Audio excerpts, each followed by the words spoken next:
100, if I'm 100%, Yeah. I won't ever hurt anybody. Yeah. I won't hurt somebody. I won't sabotage them. I'm not passive aggressive. I mean, Right. clearly, besides saying a name, Yeah. Right. I Absolutely. I mean, Yeah. anybody who watches the recording is gonna pretty well Yeah. be like, "Oh my god, he just said that." And you know what? If somebody said, "Hey, were you talking about me?" I'd be like, "Yep, I sure was." And that's the reports we've been getting back. And you know why? And you know why I said it? Because here's our experience. What you're telling them is the very thing that's gonna make it not work. Yeah. Right. So either you align with what we're doing and speak that into the group, or do something else, but don't bring confusion. Don't bring confusion. 100%. Well, the good news is Instagram's working today, so that's good. So give me just a second here. Hey, look what Sorry, I I'm a little while you're distracted. while you're loading it all up. Tell me. Hey, Kelly, how are you doing? Good to see you today on YouTube. I got this. It's a sleeve so that you look. So you put your look. It's a grande. Oh, look at that. Look Look, at you go. it's a sleeve, and I got me a girly drink today. Ken Gurley? Ken Gurley. That's it. Today I'm Ken Gurley. It's I wonder how much he's had to deal with that through his Oh, life. bro. And I'm sure he's like, "Oh, never heard that one before." yeah, I know. He's like, at least my children are girly girls. But Right. this is a pecan praline oat milk. Oh my. Oh my. Oatmeal. Oat A milk. little thick to drink Yeah, out of, yeah, yeah, right? yeah. Yeah, pecan praline oat milk latte or something. I don't know. Man, I started to make a comment and the filter kicked in, so Did it? yeah, I won't do it. I won't do it. I'm gonna throw Dwayne Chapdelaine under the bus. This is a funny story. This is Oh, a funny story. okay. So we were preaching for him, went out to eat, and while he must have hit something or while he was driving and got a flat tire. So they were waiting for the people to show up and get him all fixed up, whatever. So we went and I said, "We'll get you some Starbucks." So he gave us his drink. And when I ordered his drink, the lady said, "This for you?" I said, "No, it's for a friend." And she goes, "Is it a teenage girl?" That was his drink. So That's I've never awesome. let him forget that one. Is it for a He's teenage girl? he's like, I want a venti pink drink light on the whatever. I don't It was like any sugary thing that you could put in a drink. It was extra know. caramel, I don't know, which, by the way, I hate ordering at Starbucks. It is the absolute worst experience. Bro, The I'm gonna tell you what I'm gonna do. I'm gonna tell you what I'm gonna do. What are you gonna do? I'm gonna order something for you Yeah. at the nearest Starbucks to you. Is there a Starbucks down there by Chick-fil-A down there at the There's one, probably the closest one to me is gonna be on Central. on the other direction? Yeah, Central Mm. towards close to City Barbecue. Oh, yeah, yeah, yeah. I've been there many times. Yeah, right. Yeah, it's in like a little strip mall area, and you Mhm. gotta go back behind all the places and around. Yeah, um, okay, so I'm gonna order you something. Bro, No, no, no, for real. It's not a coffee drink. okay. It's a drink that I drink in the wintertime, and it is so stinking good, and it's called a medicine ball. Oh, yeah, yeah, my wife's gotten those for me. I've had So those. so It's so good. here's the deal, It's good. but so what I'll do, I'm gonna order an old school medicine Oh, ball, oh, okay? So here's what I'm gonna do. Old school medicine ball, oh, yes, the super rare coffee. Uh-huh. It was, the super rare coffee. I'm gonna go back to old school medicine ball real quick. Jason, that was the super rare coffee is actually it's an Ethiopian coffee that the beans are sun dried. They put the beans out, they sun dry them, then it causes the outer part, the fruit part that covers the bean, it falls off. Then they take and wash them, and then they sun dry them, and then they roast them. It is hachi So wawa. So we were in Colombia, Henry Chacanta. Oh, yeah, yeah. They've got a coffee place down there, and he was showing us, and that's their process. That's what Is they it? do. Yeah. Super low acid. That's a great it's great, and what happens is it gives a little bit of a fruity flavor to the dude, that would be good from Colombia, because Colombian coffee is a little nutty flavored Mhm. anyway Mhm. and kinda mellow, I'll have to get and you some. wow, that would be so stinking good. Okay, so check this out. So, um, medicine ball, old school, okay, tell them, "No, not" they're like, "Honey citrus mint." I'm like, "No, no, no, no. No, I want an old school medicine ball."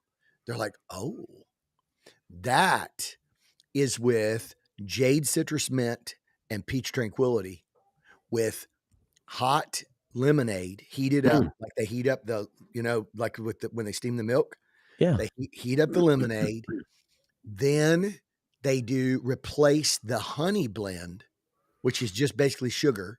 Yeah. They replace it with 5 pumps of peppermint syrup. Bubba, Bubba. Here yeah, No, no, no, I'm no, for it, no. Don't hate. listen, Don't hate. I just have this thing. Starbucks, your sizes don't make any sense. True, They don't true. make any sense. Like, it's kinda like a protest thing for me. Like, it's just dumb. It's just dumb. You know what? I love the protest. So the other day we went to Menards and I told my wife, I said, "I love Menards." And she's like, "That's so funny." She said, "You protested, you protested Menards, um, I think it was like close to a year because here's why. Because I dropped my mask. I was getting ready to I was doing some I was out in their, like, their landscaping area. I Yeah, dropped my mask, and I didn't realize that I had dropped it because I had it, like, hanging off my ear, you know. yeah, Because it was at the point where it was like, "Come on, just stop being dumb and take the dumb masks off," you know? It was at right, that point anyway. So right. I had it hanging there like, "No mask, no service," whatever. I'm like, "Okay, I'm not around anybody. I'm out stinking doors," and so I had my mask hanging off, and it fell off my ear. The wind kinda blew it, and I turned around to get it, and a car it was out in the aisleway, and a cart goes this way and runs over the mask. And like literally rolls over the mask. So I go to pay. Mind you, we're outside going through the outside part. I go Yeah. to pay, and the guy says, "Sir, you got to have a mask on." I said, I know, I've got a mask right here." I said, "But I dropped it, and somebody just," I said, "literally stepped on it and rolled over it with the cart." And he goes, "That's not my problem. No mask, no Oh. service." And I gave him the cart. I pushed the cart toward him, and I said, "That, sir, is the definition of idiocy." Threw in my cart, and I didn't go there for a year. So you protested. I protested. I'm like, let's don't be stupid. I'm not trying to be a. I'm not trying to be a. I'm not trying to be one of those. You know, I don't know what the word is because I don't want to tick them off now. But like an Karen. You don't wanna be a Karen? yeah, no, anti-vaxxer conspiracy guy. Oh, one of those guys. I thought you were being a Karen. No, no, I No did offense want to to be a Karen. Karen at that very moment. I was like a. You were I all was Ken and Karen.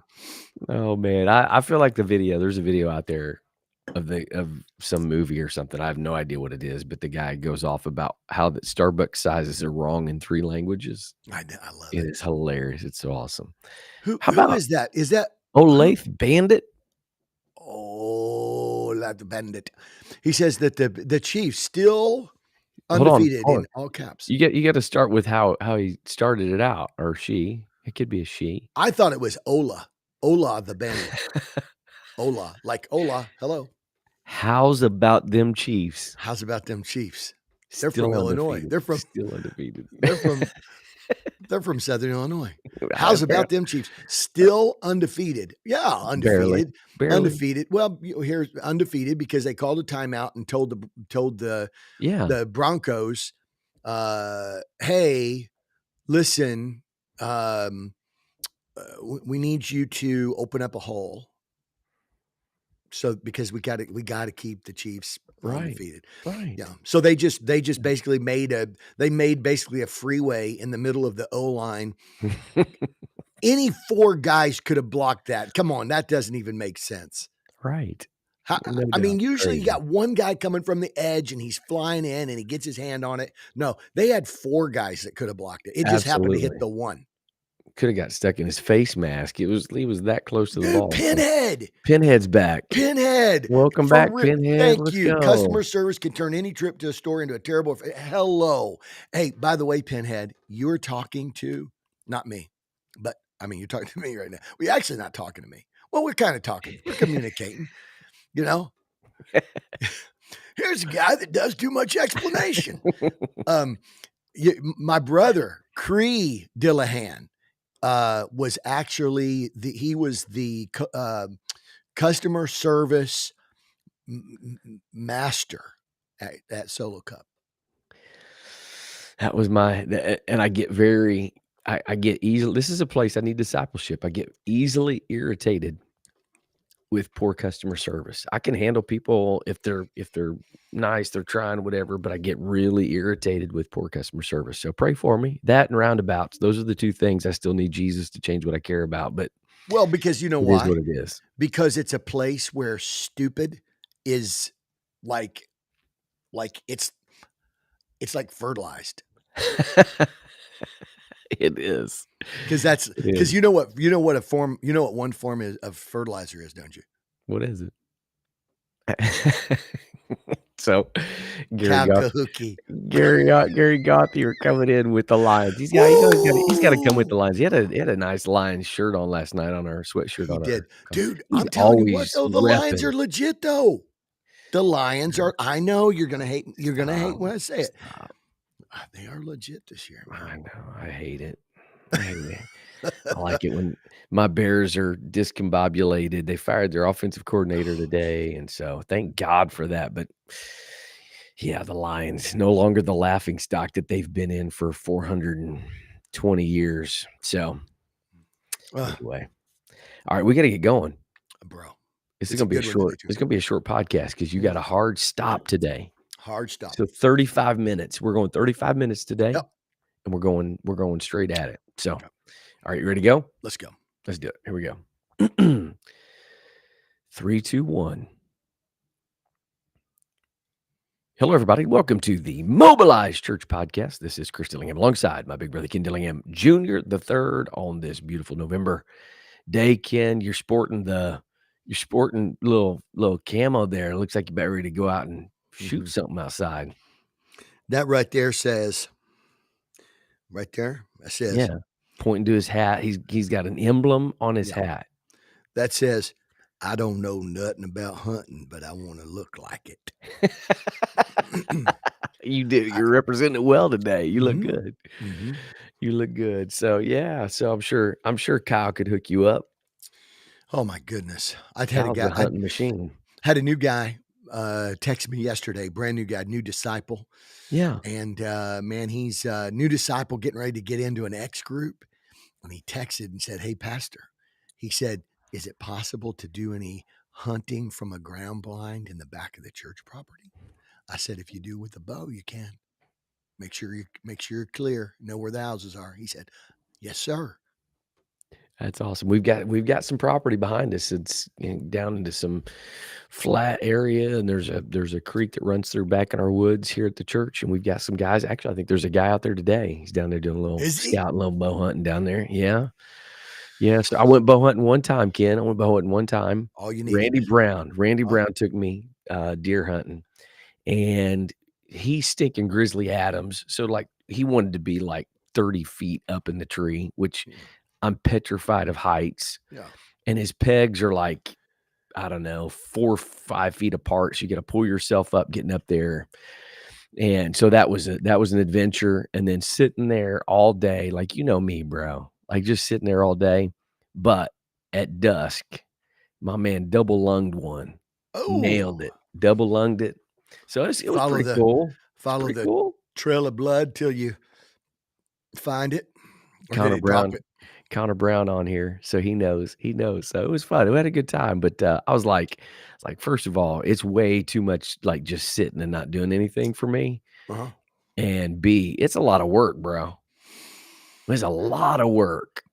I had a guy the other day tell me, he said, there's nothing better than getting out there.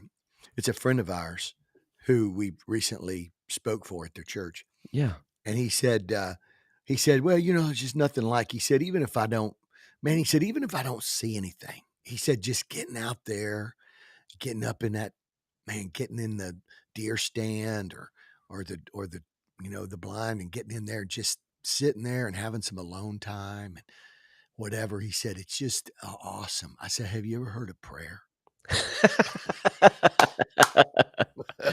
Because that's That's aw alone time with the Lord. that is awesome. Yeah. That is awesome. Alright, we got a hard stop today, so we're gonna get right in. Yeah, Connor Brown chimes in, Oh, "Golfing better than hunting." Attaboy, Connor. You let's know that's right. represent All Biggs. day, every Hey, day. you could hunt. Go hunt. Go hunt. Go get your bow season comes. It's rut. Go out there and get you some, and then go pull your driver out and shoot under par next week for for what does it call it? Golfing. Native American summer. There I don't know if you you go. call it Indian summer anymore. Yeah, anyway. Yeah. Alright, so we got 32 minutes, hard stop today. We got a hard stop, so we're gonna plow through this, but we got a really good conversation. This Appreciate is a everybody good being one. on today. And feel like this is going to be a good one. So, all right. So here's what we're going to talk about today, Ken. Kind of the overall title for our discussion is from passive faith to purposeful mobilization. So here's what I want us to do. Why don't you do this? Why don't we start Mhm. and why don't you give us a working definition of what we're talking about when we talk about let's start with passive faith. Uh, And okay. so that we have an understanding of, like, what we're talking about. Yeah. What do we mean by passive faith, and why is that something that is, uh, maybe like maybe in contradiction to what a true disciple of Jesus Yeah. should be living? So what are you talking about when we say passive faith? What do we mean? Yeah, I think the best way to really summarize it and make it succinct is to say passive faith is believing, but not but just sort of then just sitting down and waiting for it to come to you. Yeah. I think that's. I mean, if you really, I mean, we could go out from there. We can, we can blow up the balloon. Yeah. We could blow up the balloon, but there's a balloon. Passive faith is somebody who believes. You believe in God, you believe in the mission, you believe in what God's called you to do and be and whatever. And so you pray for it, pray for revival. You're like, I invited them. Now Mhm. God's got to work on them. Yeah. you know, Yeah. it's like that's, I think, passive faith. To me, I don't know. Maybe you can have a better working definition than that, but to me, passive is something that is not active. Yeah. Right.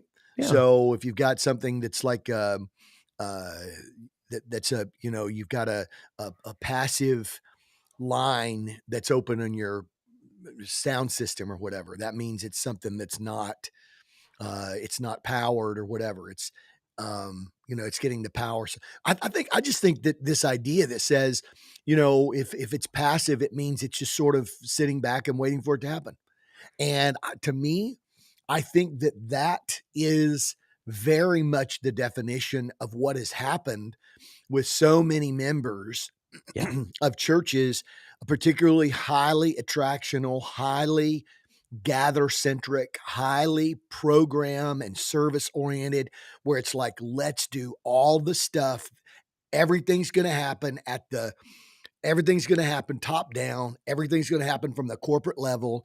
And then it's like, hey, we're going to do this. We're going to do that. It's going to be awesome. Man, we want you to go out and invite your friends, blah, blah, blah. And you're like, man, I invited them. I hope they come. I hope they come and check it out. I know they'd love it if they came. I think to me, that's the perfect example of passive faith.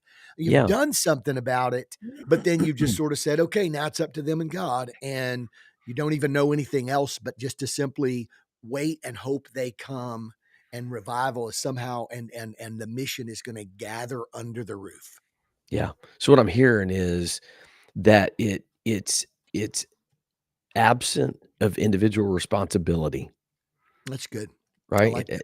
So so I think it begins with, and this is where I feel like we've contributed, and when I say we, I'm talking about the church, ministry, leadership, all that kind of stuff. I think where we've contributed in that is that the communication has been like, what we've gotta do is we've gotta get you to believe the right things. Mhm. Make sure that you believe the right things.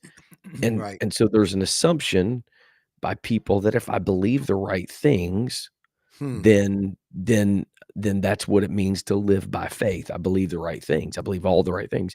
Obviously, you know, having the foundation of what you believe in is important. It's critical. It's important to know what we believe and why we believe what we believe. Like, that's all good and that's all important. But getting people to a place that says, faith without works is dead, Huh. right? Yeah, yeah, yeah, yeah, bro. I think that's the very definition of what we're talking about here, Yeah. where just saying that you believe something, if it doesn't directly impact every place and every area of your life, according to James, faith without works is dead. If you're not putting it into action, so you can say, I believe that Jesus is the answer, the solution, the savior. I believe he's the one, his way is the better way. So that begins with us living it out, but then also there should be some drive in us Mm, to share and tell other people, because if we say that that's what we believe, but our actions don't prove it, mm. then that produces kind of that cognitive dissonance. Co That's bo the bo bo bo definition of Wow. passive faith, right? Yeah, I got so I pulled up something that I had, worked on, before this. Is just a file that I had, and, the question for that I was looking at was what causes people to be, we'll use the term today, passive in doing the mission or living on mission? What causes people to be be passive about it? Mhm. Um, and I found some articles and different things, whatever, and put it together. And there were these 10 things. I'm not read any of them. I'll just read the 10. I've got text with each of them. But Yeah. anyway, one is a misunderstanding or being mistaught about grace and works. That they feel like, that it's like, well, I'm the work that work it's works, and so, works oriented. It causes people, even if it's works in the area of like living holy or whatever, it causes people to have sort of a passive perspective, Mhm. which I think affects their mission. The second one is a lack of clear vision and purpose. Right? Yeah. They don't understand really the purpose of their faith. Like maybe they just think it's like, the purpose of my faith is just to make sure I get to heaven. They don't understand, like, you're a city set on a hill, it cannot be hid. No man takes a candle and puts it under a bushel, but he puts it on a can and holds it up. So, that kind of thing. Yeah. The third is fear of rejection or failure. That's self-explanatory.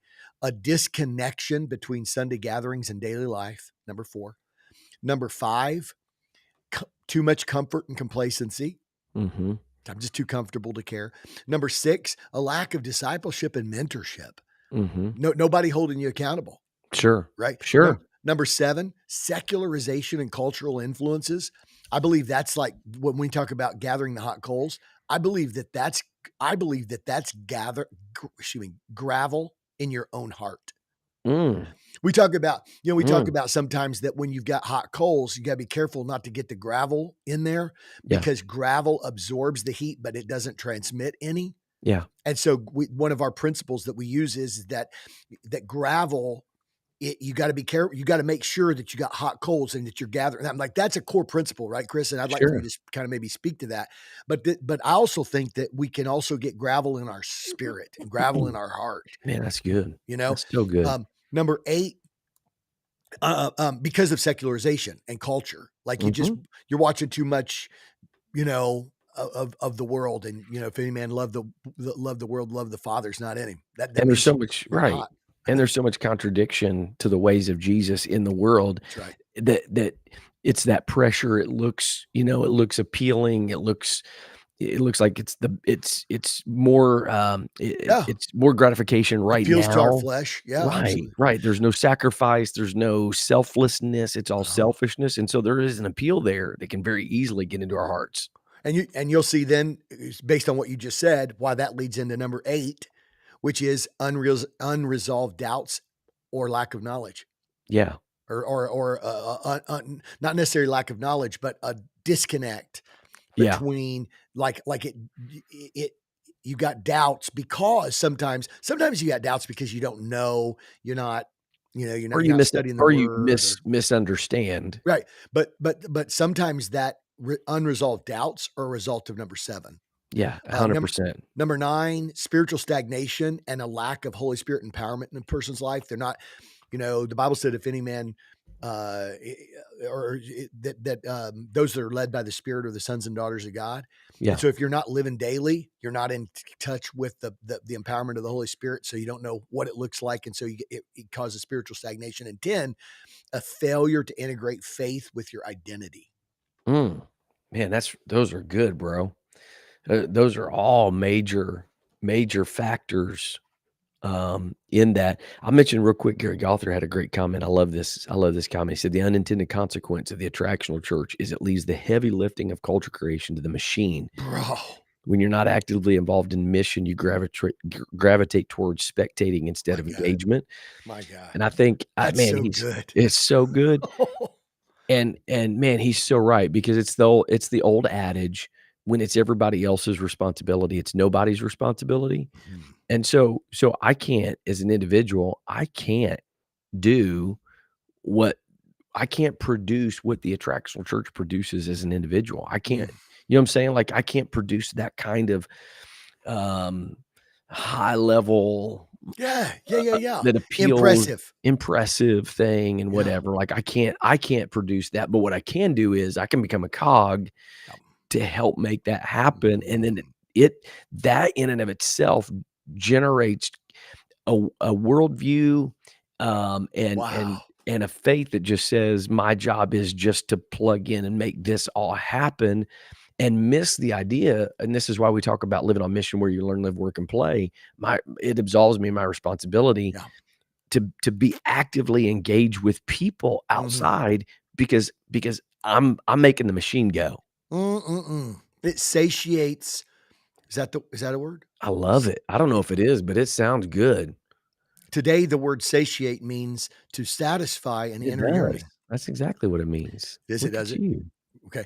It satiates a desire to make a difference Yeah. without actually taking Mm. risk. Ooh.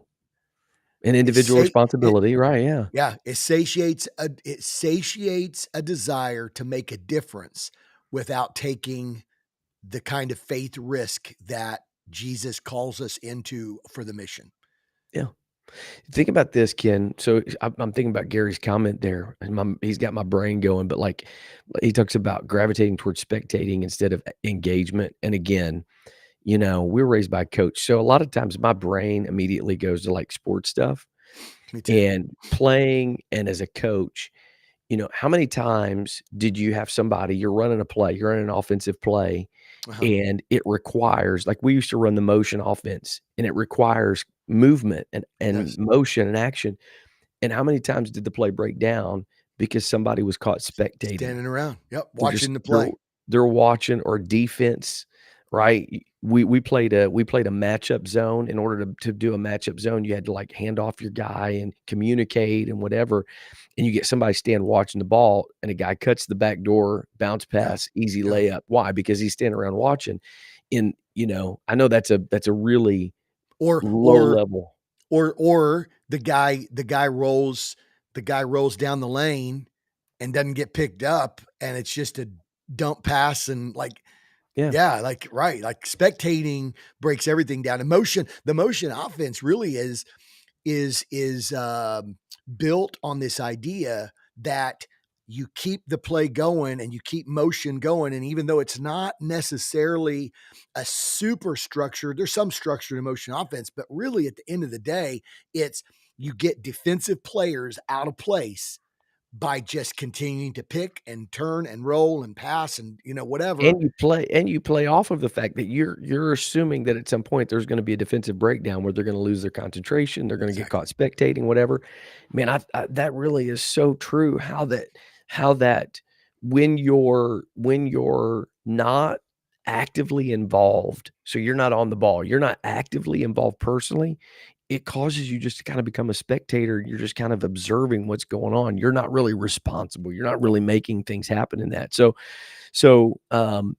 it I it's a great point about the attractional model church. I think it has absolutely produced an idea of my job is to, like, make the machine go, and then what ends up happening is the whole world is moving around us, people are around us, we're connected with people, we're rubbing shoulders with people all day, every day, people that don't know that Jesus is the better way, people that are having all kinds of problems and issues and troubles that Jesus could come and help them work through, or he could resolve their issues. Mhm. And yet we've got people living among the world, and we're not infiltrating into their world and showing them Jesus is the better way. Hmm. Wow. Man, that's so and the thing about it, Chris, is one of the things I've been talking about a lot lately when I talk to people about this is to just really communicate this idea of, now look, understand, okay? Yeah, You mentioned, I don't know when it was, but recently we were, we've been talking together at a lot of different places and a lot of different things recently. And you mentioned something about the $100,000 LED wall yeah, that the church, in the downtown Toledo, sort of inner city work, and this big mega church, the first thing they do is come check out our $100,000 LED wall.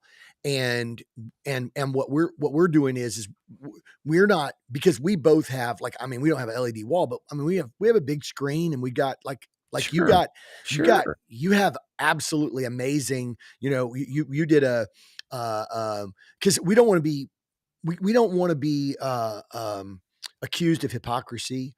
And I think it requires to understand, like, when you did a remodel, you took a lot of time with lighting and your video, and projection yeah, video and all that is like top notch, man. It's fabulous.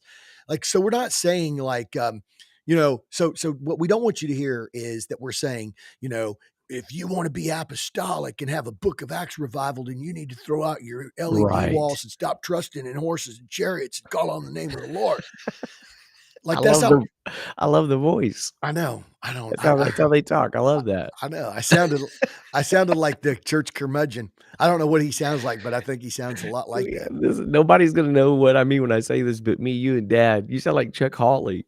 I did. I did, you hanyaks.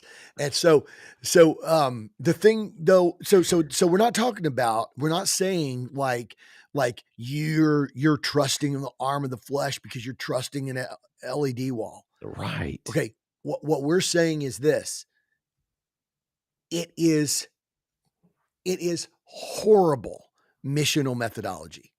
Yeah. There's nothing wrong with having it in the sanctuary. There's nothing wrong with worshiping and the words are on the screen and it's awesome and you got a video and it's an interactive experience and it's amazing. We're Sure. living in a world today where Absolutely. people people do not expect to have a better sound system in their home than you have in the church. People are not expecting okay, I just think that's important for us to identify. What we're saying is is doing all of those things, the inanimate and the animate things, expecting that your Yeah. building is going to be enough to draw the lost in, expecting that your show, and I don't mean your show, I don't mean that in a pejorative way. I'm saying, like, if that's what it becomes, then that's all it is. But like, that somehow it's going to compete and it's going to attract people and they're going to be like, dude, I'm going back to that church. And there's so much of that in the hearts and minds of people that Yes. say, man, if we could just do it so awesome, and we could, and especially, if God's there and whatever, dude, we'll get them to come back. And if we could get them to come back, we're going to turn guests into attenders and attenders into members. and that's the attractional flow. And what we're talking about today is that's just not a biblical missional methodology. That's all we're saying. Not LED walls are Yeah. demonic. We're saying it's just terrible missional methodology. Absolutely, and just a story regarding that, what we've found is, we've got a lot of multiplication discipleship groups that are taking place right now. We've got people that are living on mission, they're building relationships outside the church. Like, we've got a ton of that that's happening. Well, in the process, we do what we can do. What we've found is God does what he can So do. good.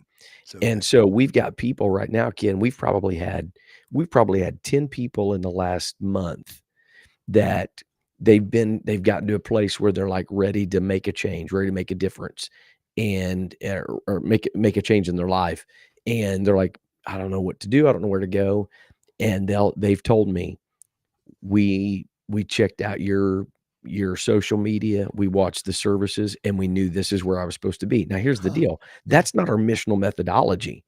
That just Right. happens to be a secondary byproduct of Ah. who we are, what we do, and then when they come, then we link them up into the missional culture of the church, which is connect them with the disciple maker and whatever. We actually had a Jamaican family that came, they've been coming for several weeks now, and I said, "How'd you hear about the church?" Because they moved from Jamaica to Florida, Florida to Toledo, and they said, "Oh, pastor," they said, "Our pastor's been showing your videos at our church for a long time." And Hmm. so, like, those things can be supplemental pieces. The difference is in an attractional model church, everything is built around that, and you gotta make it so awesome and so amazing that when people come, that they don't leave, right? We've talked about, like, the attractional model method is string enough services together so that then hopefully you got them and whatever. Mhm. The difference for us is we're not dependent on that. That's an added blessing. Mhm. It does it at in our world and in our culture, when people start to look for a church, the first thing they're gonna do is they're gonna look and see who you are, what's your representation, all that kinda stuff, and so there's an element of that, but Mhm. we use that as just a secondary flow to supplement what we've got going on as the primary focus, which is people living on mission every day. Yeah, and I think what you're saying there is it's important because we're saying that all of our resources focused missional. Exactly. Everything is All of our moving resources focused. towards mission, whether it's a church service, it's video, it's an activity, it's a picnic, it's a block party, it's a Thanksgiving meal. Like, everything that we do is funneled towards engaging people with disciple makers, even missional living outside the church, living on mission, learn, live, Bro, work, and play. I think That's the I all of think that is towards that. yeah, I think the important thing is to say, like okay, so if people are thinking, okay, so how does this move people toward mobilization? I think what has to happen is I think we've got to filter everything through the Ephesians 4 model. Mhm. I think I think for the equipping of the saints. Yeah. I think that I think that there were some things that the things that we see Jesus do in the New Testament that were big net events to give the true disciple makers, the true hot coals, Yeah. a reason and an opportunity to engage people missionally. I believe I believe that what we do as leaders should not be to spend all of our time strategically thinking of how to do the brick and mortar Yeah. 1 or 2 day a week thing. Ho Sure. Spending our time planning and strategizing and spending the bulk of our time training and helping people learn how to live mobilized. I think that's the thing. I think really, like, I think if you sit down and you say, well, how much time do you spend planning for the Sunday gathering? Or how much time, and then how much of that time compared to training people how to know how to live on mission, how to know what to do with that. Like, we're not saying that there's anything wrong with strategizing doing the Sunday mission or Sunday gathering. Yeah. What we're saying is that when people come in, like you said, God works where you don't, he reaps where you didn't sow. Right. And so what happens is you got people coming in, and now you've got some people that are just sort of getting their feet wet in understanding about disciple making. And there's like, okay, here's some folks right here. They just walked through the door. God brought them. Why don't you connect with them? Why don't you, rather than to say, rather than to say, okay, man, we got a lot of guest traffic. Now we got to figure out how to have Mhm. a catch net so that we can catch our guests and get because then everything becomes institutional and it's not the Ephesians 4 model. Yeah. It's not the equipping of the saints. It's doing their job. And I think Ooh. I think the thing about it is that what is the equipping of the saints for the working of ministry? What is the work? Jesus said, "Go make disciples of all men." That is the work of the entire church. So what we're saying is, look, all resources, all resources focused missionally. Yeah. That's that's I think that's the key. And to so then how does this relate to individuals? Because you're talking about passive. I mean, we're talking inside passive faith here. The more the institutional church says, look, just get them here. We'll do Yeah. the rest. Yeah. Okay. You're not following the Ephesians 4 model and you are creating spectators. You are creating people with passive faith. Man, it's absolutely 100%. And so mobilization, kind of moving from that into the mobilization piece. Hopefully, people, this is the Mobilized Church podcast. We've got the Mobilized Church Network, and we stuck on when we were kind of trying to figure out who we were going to be and how we were going to communicate, like what we wanted to do with this, and where God had led us on this journey. We landed on mobilization, Ken, because what we understood was if we can get spirit-filled people, right? Spirit-filled people that are disciples of Jesus, if we can get them to understand, I love your statement that you always made was like, again, go back to your point you just made there, 1/7 of the week, we spend the majority of our 80%. energy and We spend resources. 80% of our time and resources on 1/7 of our missional opportunity. Right. So what we said was, we understand if we can empower people and get them to understand that God's calling you more than just this passive faith. He's calling you to live it out, to have this active faith. If we can get people to get embedded in their world as disciples of Jesus, Right. the missional stuff will just flow and follow. 100%. And so that's why we landed on mobilization was before you can Mhm. live as a missionary, before you can go and try and reach your world, you have to be the disciple that's just Yes. living the transformed life embedded in your world. And we again, I've mentioned it 3 times already, but in those key spaces of life, learn, live, work, and play, that's where you spend the majority of your time. If we can get people to understand, look, we want you to involve yourself in what happens here on Sunday. Get plugged in, get involved, be on a guest team, be on media, like do all that kind of stuff. But if we have the choice, if it comes down to a choice, we'd rather you spend your bandwidth in your neighborhood, Mhm. on your job, in your community, building relationships with Yeah. people. If somebody says, "I can't do this and that." Right, I right. mean, it's not a either or. That's what I was gonna say. It's not either or, Yeah. But if or somebody does say, "Look, man, I wanna be on the praise team or I wanna be I just can't. I just don't have the time to be at all those practices and do an X group and blah, blah, blah." and I'd rather have somebody, again, it's not either or, but if it's like, well, not just on the guest services team, but somebody who's living as a mobilized person in their world that meets a guest and says, "Hey, let's go to lunch. Let's go get coffee. Let's talk about what God's doing in your life." Like that's what mobilized living is really all about. But it has to start, Ken, with this move away from this passive faith that says that my responsibility is only to the institution, and I've got to get engaged in the world. I love what you said. I want to read this real quick, and I want to hear your comments on this. So this was your statement. You said mobilization matters because we live among people who need hope, and believers encounter them every day. Mobilization strategies empower individuals to share their own stories of transformation, allowing seekers to explore if this better way they hear about is the answer they need.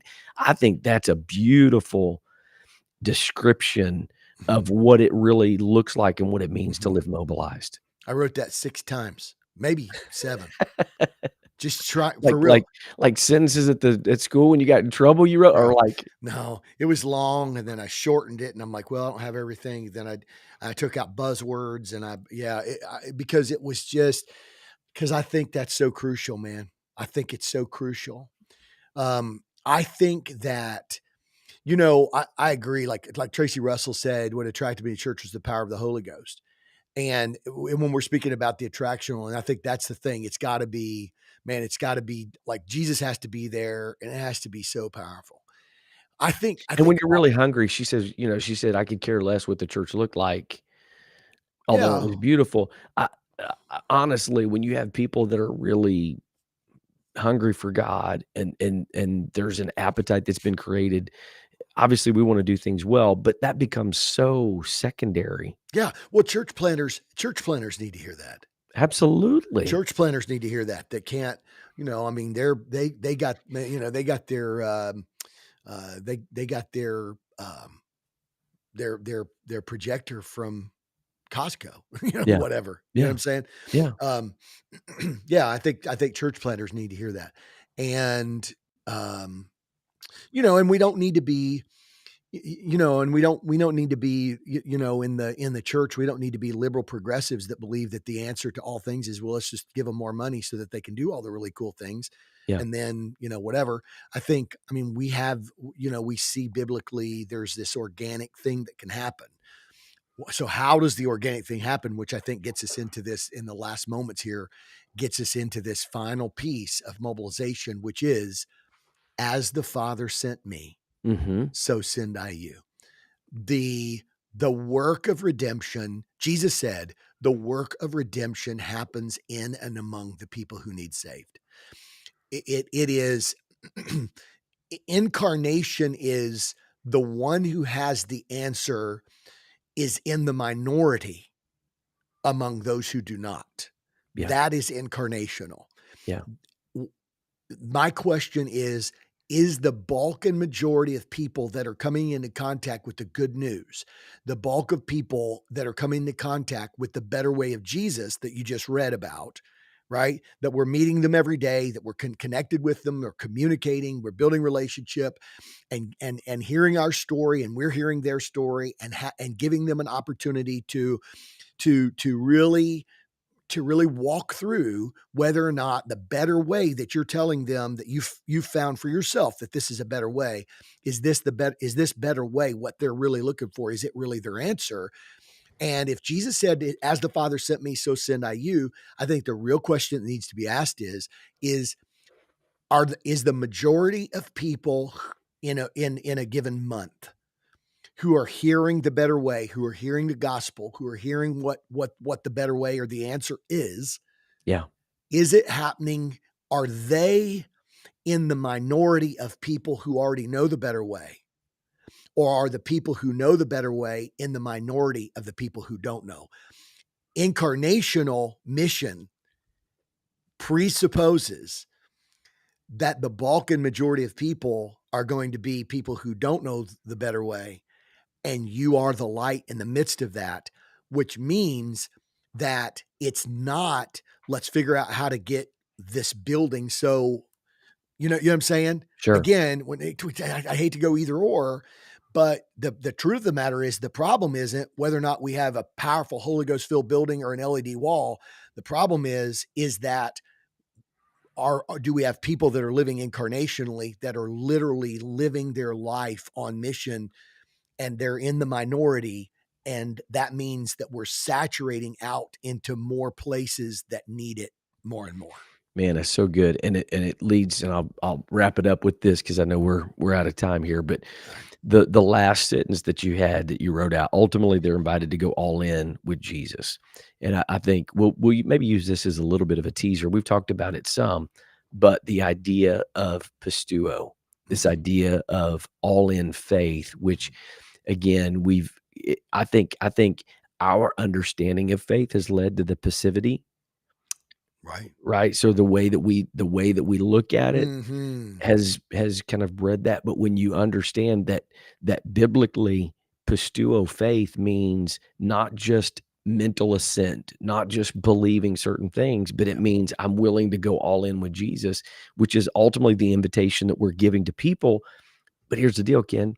Nobody's gonna wanna go all in with Jesus if we're not all in every place, What? in every area of our life, which is why it starts with us. We've gotta move from that passive faith into purposeful mobilization, and the engine that drives that is the pisteuo faith. It's the all-in faith, Wow, right? man, so good. That's so good, bro. That and I think I think that's just wow, thank you. Because I think that's the thing that we're really we're honing in on. Um that what needs to happen is an opportunity for those for people to yeah, we say believe, Yeah. you know, believe if you believe. And like Jesus used the word like if you believe in me, if any right, he says if any man believe in me, right? Yeah. Over and over. He said, "Do you believe?" You know? And so we're like, you know, somehow believe has become synonymous with information. Mhm. Yeah. Do you believe? Um, and so and there is some there is obviously there is an amount of um, there is an amount of believe meaning that I believe in something, but to believe in something means to entrust. Pisteuo means to entrust, to cling Yeah. to put your hope in. I believe that when I flip the switch, the lights are going to turn on. Yeah. I don't have a philosophical connection to, it's just I go over and flip the switch. Why did you Yeah. just do that? Because I believe if I flip the switch, light's going to come on. And so it's not like I'm believing some law of electricity. Yeah. Just believe that if I do that, this action's going to happen, or that if I put my trust in Jesus, Jesus is going to come through. Or, I mean, like that's like entrust yourself to Him. Now that you got to know, Jesus said, if you love me, you'll keep my commandments. And the Bible said, teach them to observe all that I've commanded. I Yeah. think that's Yeah. a living it out perspective. But the baseline of believe is, or pisteuo is going all in, which so faith isn't information here. It is I believe in him. I believe what he said, and I'm gonna put my trust and confidence and cling to him, and put myself in his hands. Which then produces true obedience, That's right. right? Total and complete submission to his ways. Noah's gonna build an ark. Why? Not because he mentally believed a certain thing, but because he trusted what God said, and if you'll do it my way, it'll work out. And that's again what you said in the deal, like believing that the Jesus way is the better way, and we've got to live it out so people can see that, so they can experience it, and then in God's grace Yeah. and his love and mercy, he gives people the opportunity, and not just one opportunity, but multiple opportunities over and over again. He gives them opportunities to choose. Do you want to Wow. do it your way, or do you want to do it the better way of Jesus? So great conversation today. We appreciate everybody that joined us. Kind of a quick hit today. So we appreciate everybody that has jumped on. Great conversation, great discussion, and episode 201. 201. 201, man. We're on a new On our we're way on to a new 3. streak. Let's go. Let's do it. So thanks for everybody for joining in today. Appreciate it. Check us out, dillinghamgroup.org, all of our social media sites. If you've got questions, we'd love to connect with you and hear what you've got going on and how maybe we can help you create a discipleship culture